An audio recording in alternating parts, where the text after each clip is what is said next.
Capítulo 9. Persistencia. El esfuerzo prolongado necesario para inducir fe, el octavo paso hacia la riqueza. La persistencia es un factor esencial para el procedimiento de convertir el deseo en su equivalente monetario.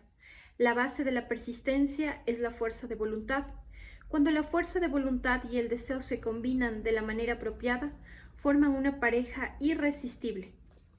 Las personas que acumulan grandes fortunas generalmente se dice que son despiadadas y a veces que son crueles. Con frecuencia se las malinterpreta. Lo que tienen es fuerza de voluntad, que mezclan con perseverancia y las utilizan para respaldar sus deseos de asegurarse el logro de sus objetivos. Henry Ford, por lo general, ha sido erróneamente considerado una persona despiadada y cruel. Esta mala concepción surgió del hábito de Henry de seguir todos sus planes con persistencia. La mayoría de las personas están listas para tirar por la borda sus metas y propósitos y se rinden a la primera señal de resistencia o infortunio. Unos pocos continúan a pesar de todos los obstáculos hasta conseguir su meta. Estos pocos son los de Ford, los Carnegie, los Rockefeller y los Edison. Es posible que no haya ninguna connotación heroica en la palabra persistencia, pero esta cualidad es para el carácter de un individuo lo que el carbón es para el acero. La construcción de una fortuna generalmente supone la aplicación de los tres elementos de esta filosofía. Todos los individuos que quieren acumular dinero deben comprender estos principios y aplicarlos con persistencia. Si el lector está leyendo este libro con la intención de aplicar el conocimiento que aporta, hallará la primera evaluación de su persistencia cuando empiece a seguir los 6 pasos descritos en el segundo capítulo. A menos que sea una de las dos personas que, de cada 100, ya tienen una meta definida a la que dirigirse, así como también un plan concreto para su consecución, puede leer las instrucciones y luego seguir con su rutina diaria sin llegar a obedecerlas. Estoy poniéndole a prueba en este punto porque la falta de persistencia es una de las principales causas del fracaso. Además, la experiencia con miles de personas ha demostrado que carecer de persistencia es una desventaja común en la mayoría de las personas. Es una debilidad que se puede superar con esfuerzo. La facilidad con la que poder conquistar la falta de persistencia depende íntegramente en la intensidad del propio deseo. El punto de partida de todo logro es el deseo. Hay que tener esto presente en todo momento. Los deseos débiles traerán resultados débiles. Del mismo modo que una pequeña cantidad de fuego proporciona muy poco calor, si uno descubre que carece de persistencia, puede remediar esta debilidad con la creación de un fuego más intenso bajo sus deseos. Conviene seguir leyendo hasta el final el libro, luego regresar al segundo capítulo y empezar inmediatamente a llevar a cabo las instrucciones dadas sobre los 6 pasos. El afán con el que siga estas instrucciones indicará con claridad lo mucho o lo poco que realmente desea acumular dinero. Si encuentra que tiene una actitud de indiferencia, puede estar seguro de que todavía no ha adquirido la conciencia del dinero que debe poseer para poder estar seguro de acumular una fortuna. Las fortunas gravitan sobre las personas cuyas mentes se han preparado para atraerlas, del mismo modo que el agua gravita sobre el océano. En este libro se pueden encontrar todos los estímulos necesarios para armonizar cualquier mente normal con las vibraciones que atraigan el objeto de los propios deseos. Si el lector descubre que su persistencia es débil, debe centrar su atención en las instrucciones contenidas en el capítulo sobre el poder, rodearse de un equipo maestro y mediante los esfuerzos cooperativos de los miembros de su equipo podrá desarrollar la persistencia. Encontrará más instrucciones para el desarrollo de la persistencia en los capítulos sobre autosugestión y subconsciente. Debe seguir las instrucciones esbozadas en estos capítulos hasta que la naturaleza de su hábito proporcione a su subconsciente una clara imagen del objeto de su deseo. A partir de este momento, dejará de estar discapacitado por la falta de persistencia. El subconsciente trabaja continuamente, tanto cuando uno está despierto como cuando uno duerme.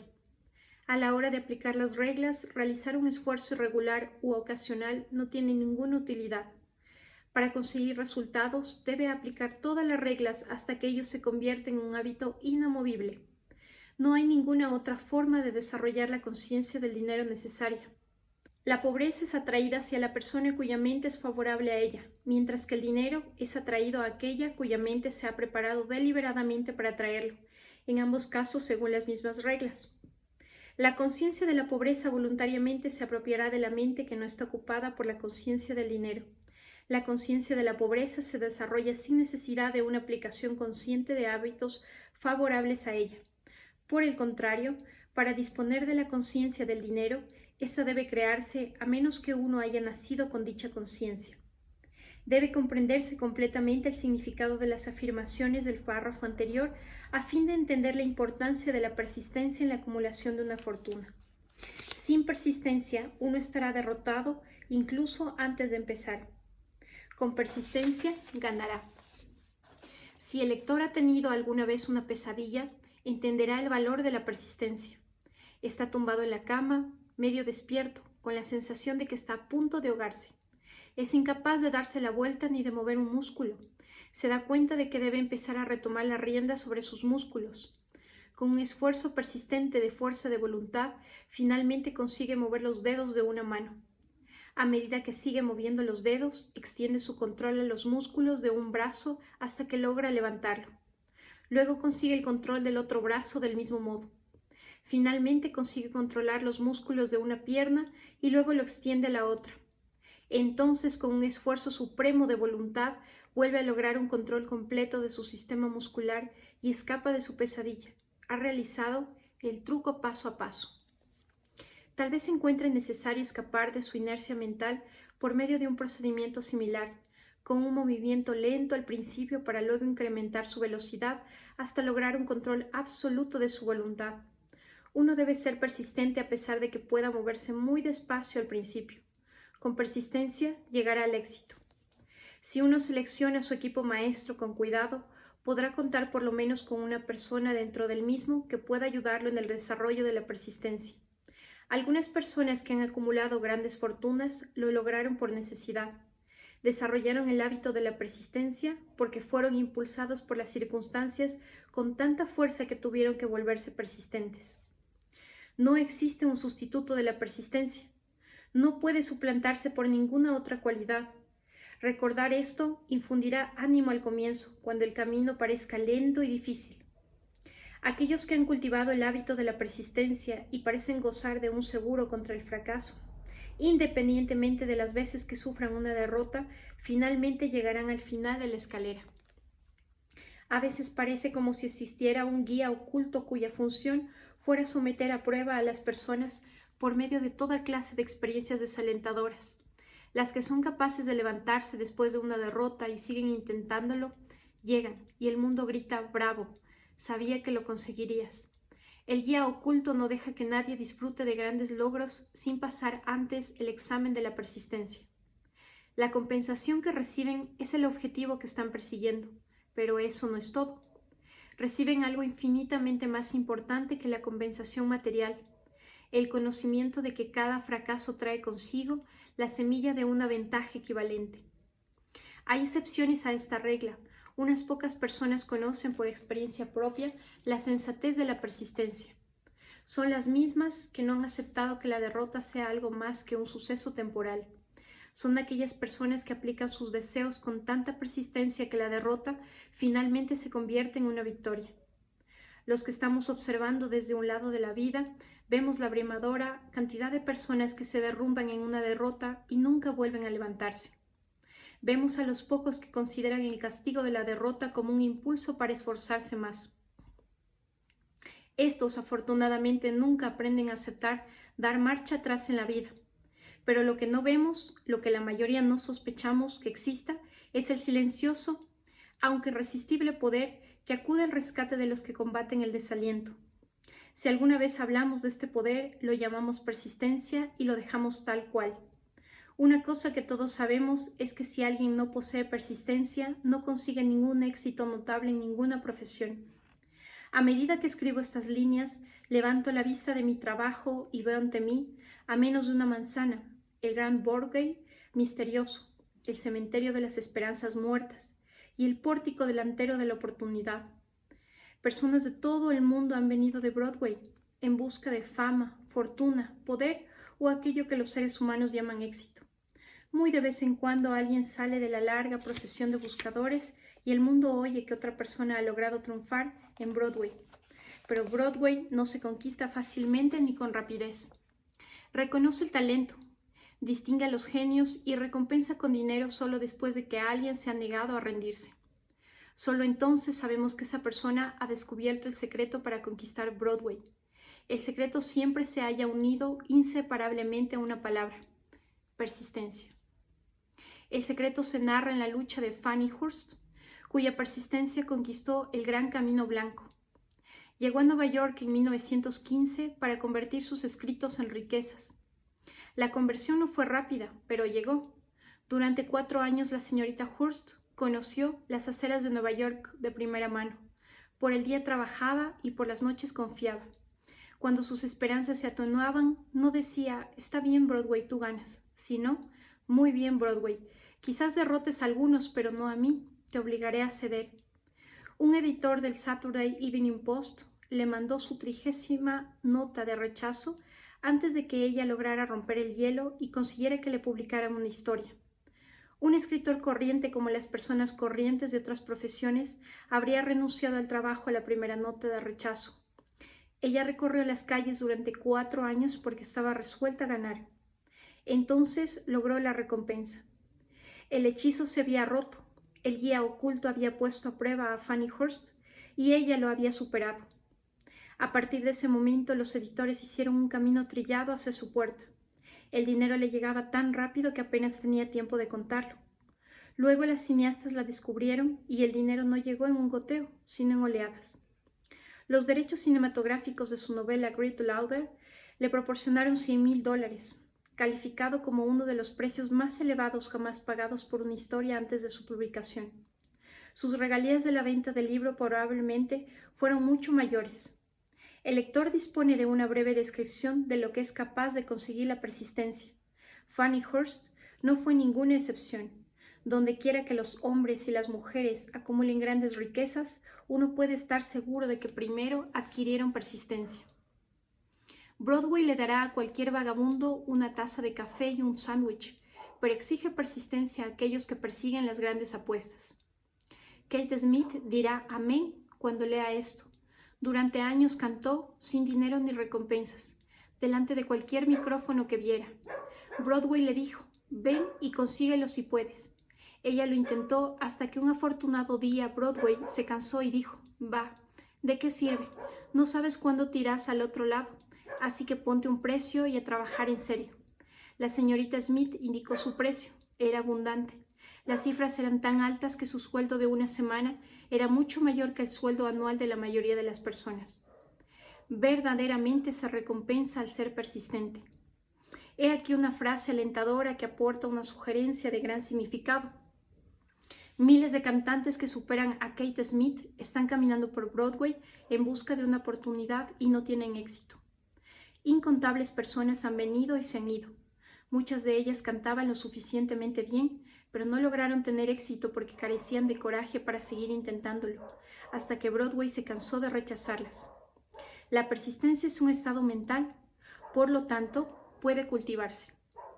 Como todos los estados mentales, la persistencia tiene sus raíces en causas definidas, entre las cuales destacan: 1. Concreción de un propósito. Saber lo que uno quiere es el primer paso y tal vez el más importante hacia el desarrollo de la persistencia. Un fuerte motivo obliga a uno a superar muchas dificultades. 2. Deseo. Es relativamente fácil adquirir y mantener la persistencia en la persecución del objeto de intenso deseo. 3. Autoconfianza. La confianza en la propia capacidad para llevar a cabo un plan estimula a uno a seguir el plan con persistencia. La autoconfianza puede desarrollarse por medio del principio descrito en el capítulo sobre autosugestión. 4. Concreción de los planes. Los planes organizados, a pesar de que sean poco convincentes y completamente inviables, fomentan la persistencia. 5. Conocimiento preciso. Saber que los propios planes son sólidos y se basan en la experiencia o en la observación fomenta la persistencia.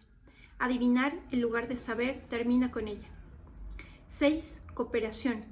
La simpatía, la comprensión y una cooperación armoniosa con los demás tiende a desarrollar perseverancia. 7. Fuerza de voluntad. El hábito de concentrar los propios pensamientos en la construcción de planes para la consecución de un propósito definido induce la persistencia. 8. Hábito. La persistencia es el resultado directo del hábito. La mente absorbe una parte de las experiencias cotidianas de las que se alimenta y se convierte en ellas. El miedo, el peor de todos los enemigos, puede curarse eficazmente con una repetición forzada de actos de valentía. Todo el que ha luchado en una guerra lo sabe muy bien.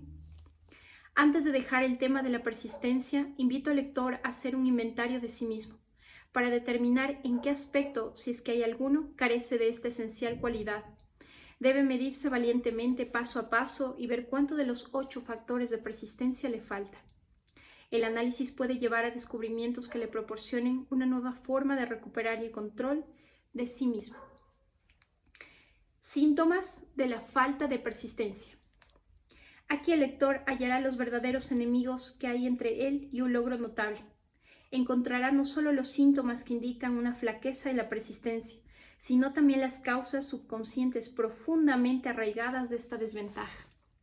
Le aconsejo que estudie la lista detenidamente y se mire a sí mismo como es debido, si realmente desea saber quién es y lo que es capaz de lograr. Estas son las debilidades que deben dominar todos aquellos que deseen acumular riquezas. 1. Incapacidad de reconocer o definir con claridad lo que uno quiere exactamente. 2. Dejar las cosas para más adelante con o sin causa, normalmente respaldado por una magnífica colección de excusas. 3. Falta de interés en la adquisición de conocimientos especializados. 4. Indecisión y hábito de pasar la pelota en todas las situaciones en lugar de afrontar los asuntos como es debido, también respaldado por excusas. 5. Hábito de apoyarse en excusas en lugar de crear planes definidos para solucionar los problemas. 6. Autosatisfacción. Apenas hay remedio para esta aflicción ni esperanza para aquellos que la sufren. 7. Indiferencia. Normalmente reflejada en la disposición de uno a comprometerse en todas las situaciones en vez de hacer frente a los obstáculos y luchar contra ellos. 8. Hábito de culpar a los demás de los propios errores y aceptar las circunstancias desfavorables por creerlas inevitables. 9. Debilidad del deseo, debido a una negligencia en la elección de los motivos que impulsan a la acción. 10. Buena disposición, incluso impaciencia por abandonar al primer indicio de derrota, basado en uno o más de los 6 temores básicos. 11. Falta de planes organizados escritos para poder analizarlos. 12. Hábito de no proseguir las ideas ni de aprovechar las oportunidades cuando se presentan. 13. Desear en vez de querer. 14. Hábito de aceptar la pobreza en lugar de aspirar a las riquezas. Ausencia generalizada de ambición por ser, hacer y poseer. 15. Buscar todos los atajos hacia la riqueza, intentando conseguir sin estar dispuesto a dar un equivalente justo, normalmente reflejado en el hábito del juego y en la tendencia a conseguir buenas gangas. 16. Temor a las críticas y al fracaso a la hora de crear planes y de ponerlos en marcha por miedo a lo que los demás puedan pensar, hacer o decir. Este enemigo debería encontrar y encabezar la lista porque generalmente existe en el propio subconsciente donde no se reconoce su presencia. Examinemos algunos de los síntomas del temor a las críticas. La mayoría de las personas permiten que sus familiares, amigos y el público en general las influyan de tal modo que no pueden vivir sus propias vidas porque temen sus críticas. Muchísimas personas cometen errores al casarse, pero aceptan su situación y viven una vida miserable y desdichada porque temen las críticas que podrían recibir si corrigieran el error. Cualquiera que haya sucumbido a esta clase de miedo sabe el daño irreparable que provoca, porque destruye la ambición, la autoconfianza y el deseo de realizarse. Millones de personas descuidan adquirir una educación tardía después de haber abandonado la escuela porque temen las críticas. Un gran número de personas, de hombres y mujeres, tanto jóvenes como ancianos, permiten que sus familiares estropeen sus vidas en nombre del deber porque temen las críticas. El deber no requiere que ninguna persona se someta a la destrucción de sus ambiciones personales ni de su derecho a vivir su propia vida a su propia manera. Las personas rechazan arriesgarse en los negocios porque temen las críticas que podrían recibir si fracasan. El temor a las críticas en tales casos es más fuerte que el deseo de tener éxito.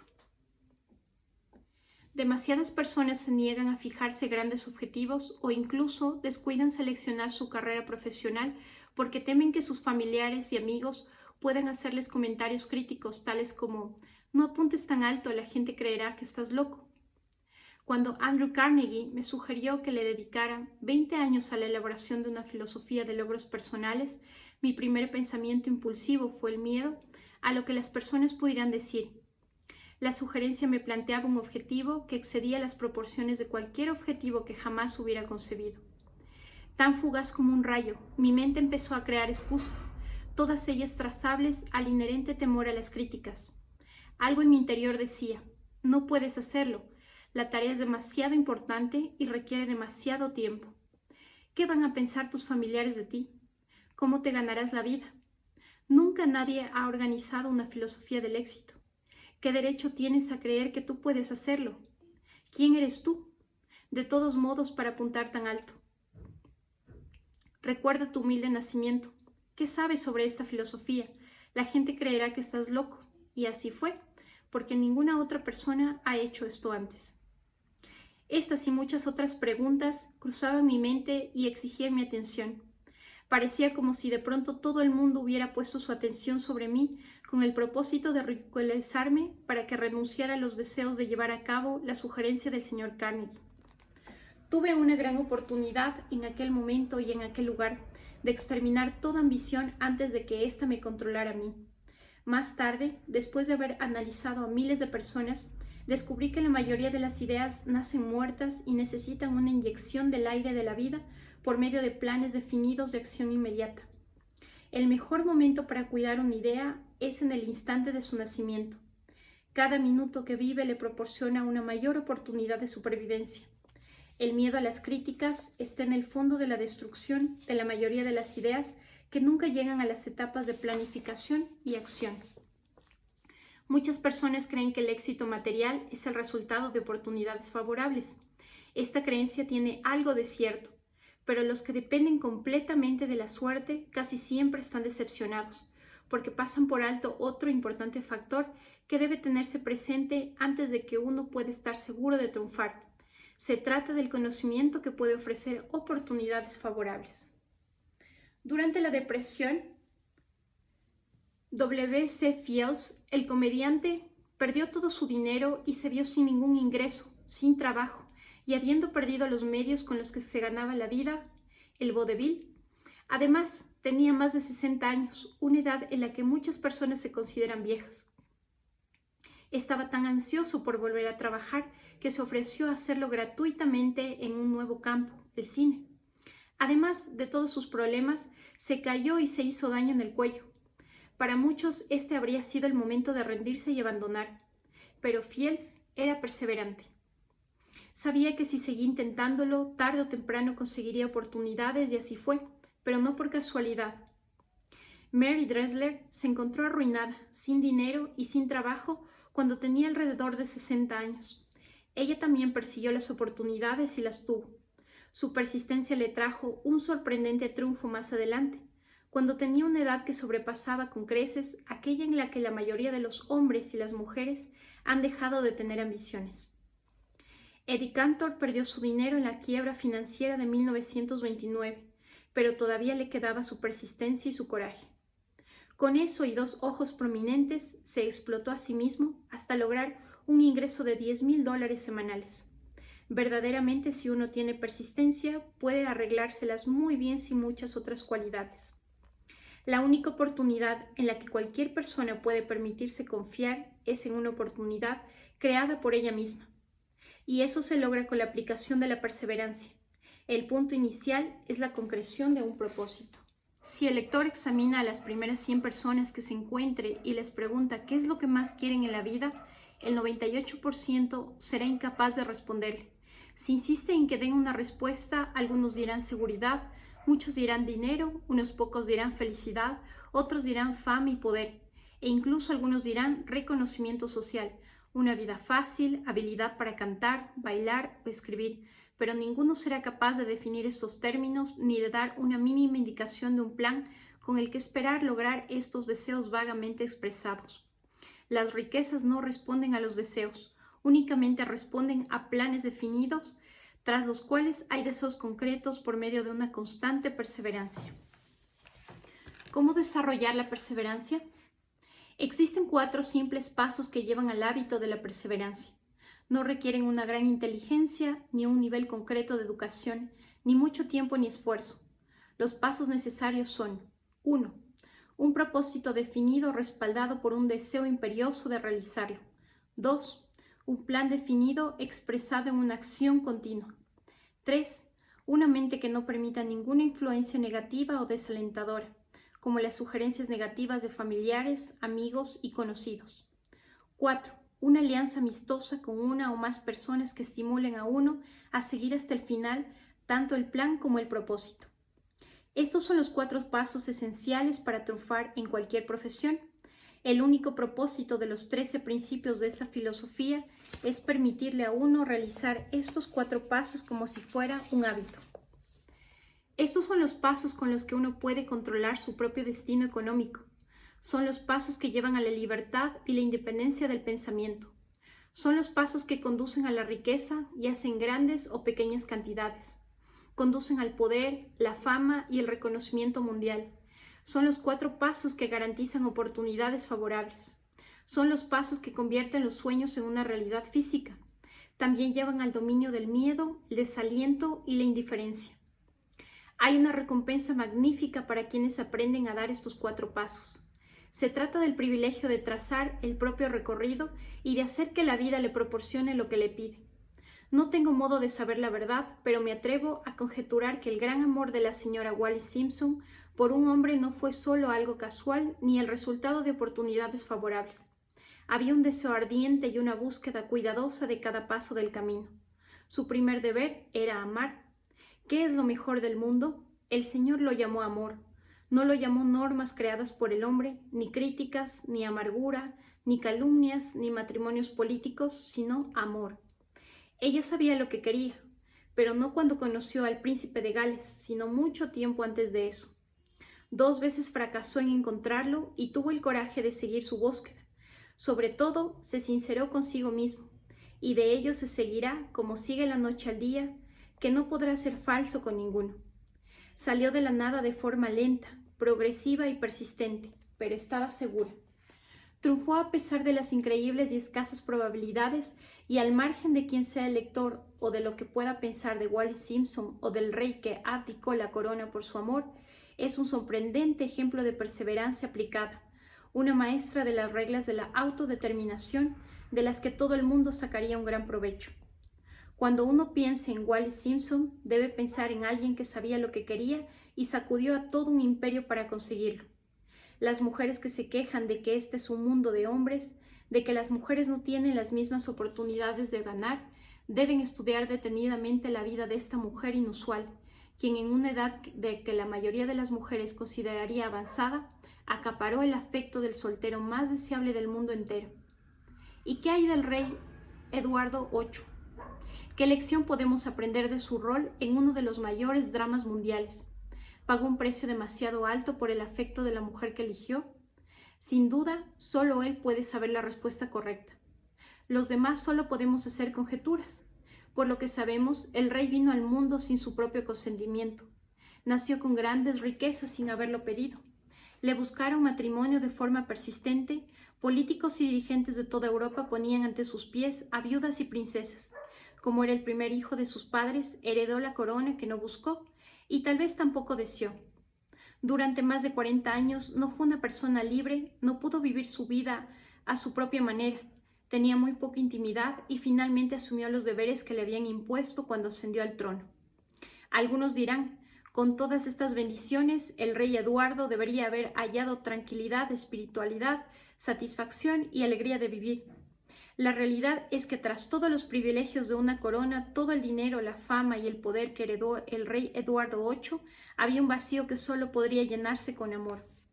Su mayor deseo era tener amor.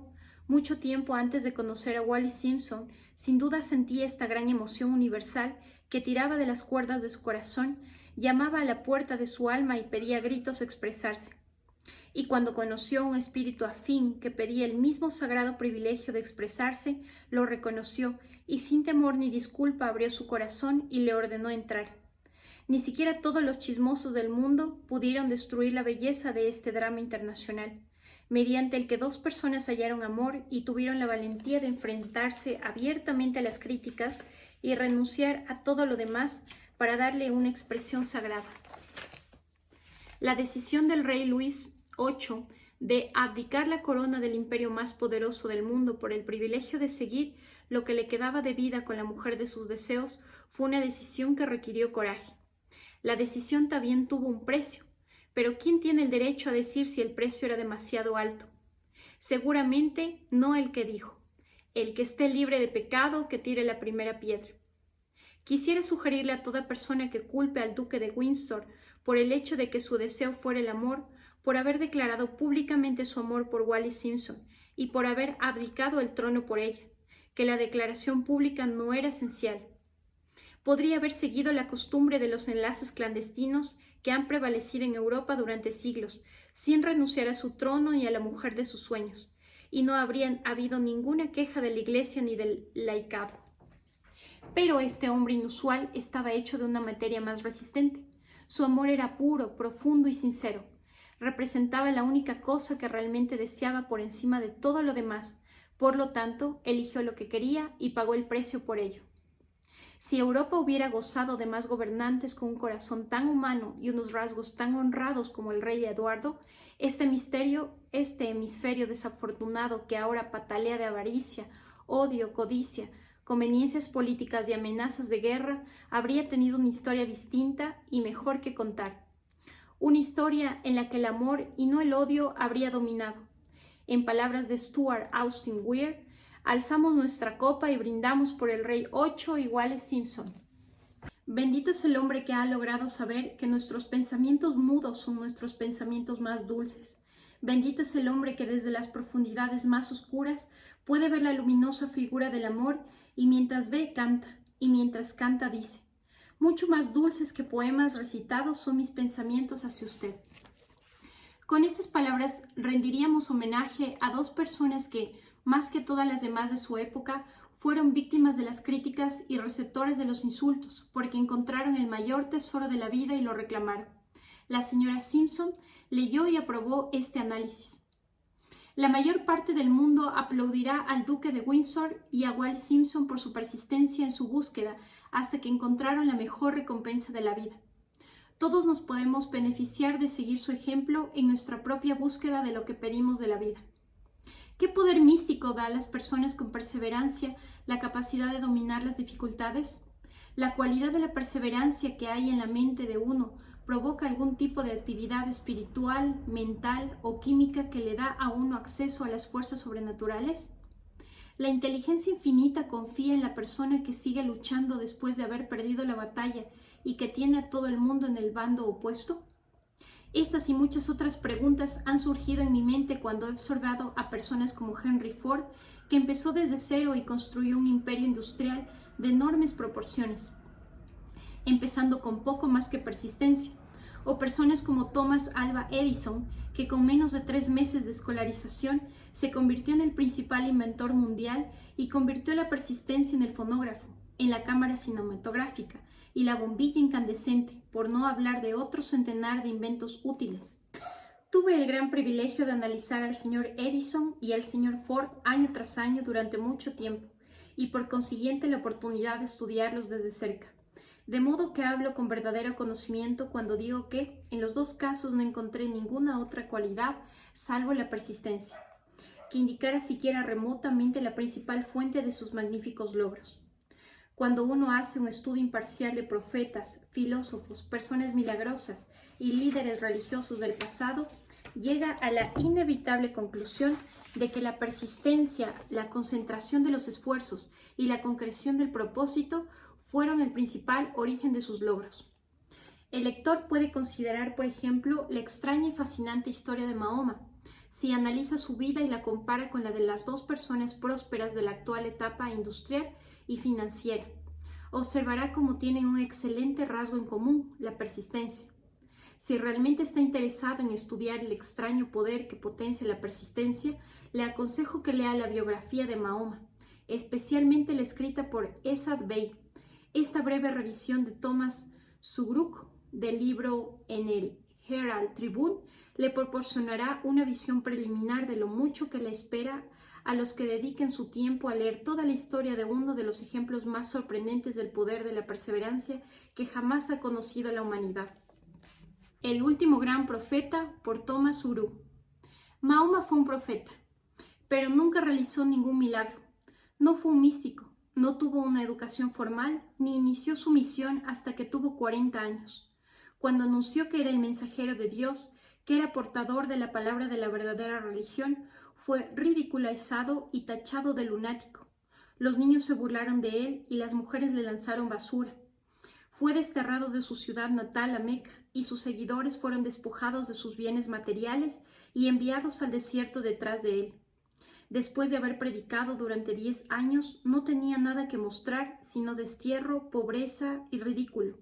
Sin embargo, antes de que transcurrieran otros 10 años, ya era dictador de toda Arabia, gobernador de la Meca y líder de una nueva religión mundial que iba a extenderse por el Danubio y los Pirineos antes de agotar el ímpetu que había puesto en ello.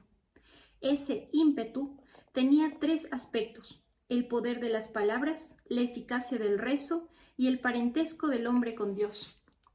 Su carrera nunca tuvo sentido. Mahoma nació en una familia destacada de la Meca, de miembros empobrecidos. Dado que la Meca, cruce de caminos del mundo, hogar de la piedra mágica llamada Kaaba, gran ciudad comercial y centro de rutas comerciales, era antihigiénica, se enviaban a los niños al desierto para ser criados por los beduinos. Así, Mahoma recibió su alimentación, fortaleza y salud de la leche de madres nómadas y veteranas. Cuidaba ovejas y pronto una viuda rica lo contrató para que dirigiera sus caravanas. Viajó por todo el mundo oriental, habló con muchas personas de diversas creencias y observó el declive del cristianismo en sectas confrontadas.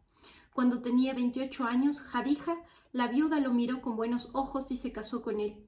El padre de ella se habría opuesto a ese matrimonio, de modo que ella lo emborrachó y lo sostuvo mientras le daba su bendición paterna.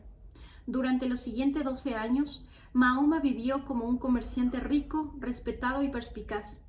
Luego empezó a vagar por el desierto y un día regresó con su primer verso del Corán y le dijo a Jadija que el arcángel Gabriel se le había aparecido y le había dicho que él iba a ser el mensajero de Dios.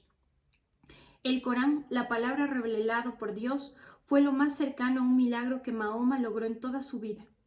No había sido un poeta ni tenía el don de la palabra.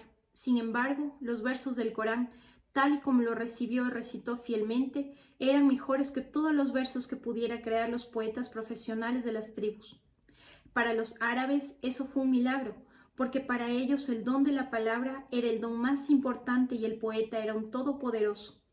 Además, el Corán decía que todos los hombres eran iguales ante Dios, que el mundo debería ser un estado democrático, el Islam.